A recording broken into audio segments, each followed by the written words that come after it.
أهلا بكم من قاعدة كوت الجوية في برنامجكم في الميدان، حيث نتناول حديثنا عن الطائرة مي 28 والتي سميت بصائد الليل.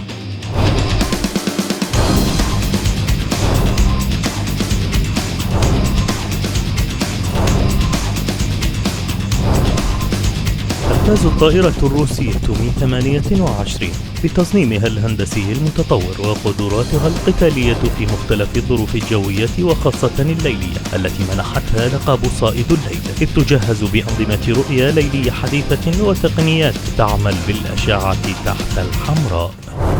طائرة المي 28 هي سلاح الساند للقطاعات الأرضية وتعتبر كابوسا للمدرعات. تتمتع بأنظمة رصد واستكشاف هي الأحدث في عالم التسليح، وأنظمة حماية ذاتية ضد الصواريخ الموجهة والحرارية، ويمتاز بدن الطائرة بالتدريع كامل ضد الرصاص والذخائر.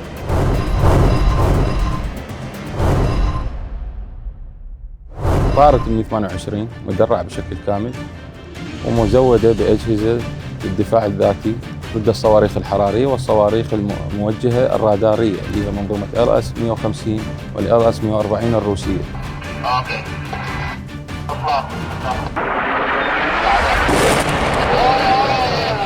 طول هذه الطائرة مع المروحة الرئيسية يصل إلى 21 مترا.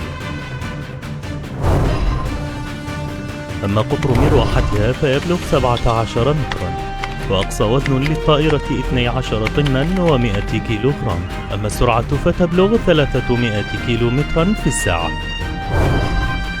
ومزودة بمحركين ذات قدرة حصانية تبلغ 2700 حصان لكل محرك.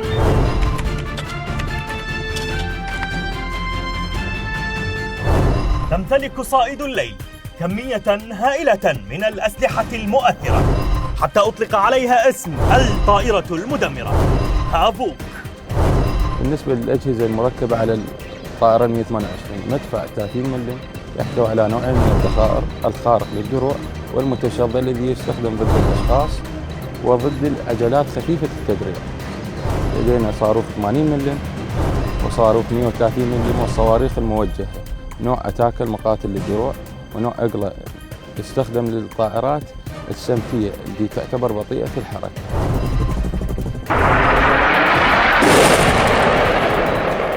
كان لطائرة المي 28 الدور الريادي في تقديم الإسناد الجوي لكافة القطاعات المحررة مع باقي طائرات طيران الجيش، إذ بدأت الطائرة في عام 2014 بتنفيذ الواجبات القتالية. منذ ذلك اليوم ليومنا هذا تنفذت أروع الواجبات وحققت أدق الأهداف التي أدت إلى تكبيد العصابات الإرهابية خسائر جسيمة. تحظى صائد الليل بخط خدمة حافل بالانتصارات، وكان لها دور كبير وبارز في تحرير الأراضي العراقية من براثن داعش. وفي الختام لا تنسوا متابعة صفحاتنا على مواقع التواصل الاجتماعي الظاهرة أسفل الشاشة. أنا معكم الملازم رأفت مهدي لإعلام وزارة الدفاع.